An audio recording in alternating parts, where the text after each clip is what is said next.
یہ غلط فہمیاں اگر رفع ہو گئی ہیں تو اب مین ایشو آتا ہے کہ حیات طیبہ میں رسول اللہ صلی اللہ علیہ وسلم کی زندگی کے دوران احادیث لکھی گئیں یا نہیں لکھی گئیں. یہ ہے کریٹیکل کوشچن. اس میں مسئلہ یہ ہے کہ ہمیں دونوں طرح کی احادیث ملتی ہیں. کچھ احادیث ہیں جن سے یہ معلوم ہوتا ہے کہ رسول اللہ صلی اللہ علیہ وسلم نے حدیث لکھنے سے منع کر دیا تھا،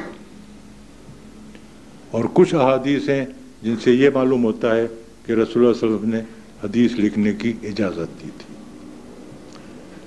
اس مسئلے کو انشاءاللہ ہم کل حل کریں گے کہ یہ صحیح صورتحال کیا تھی.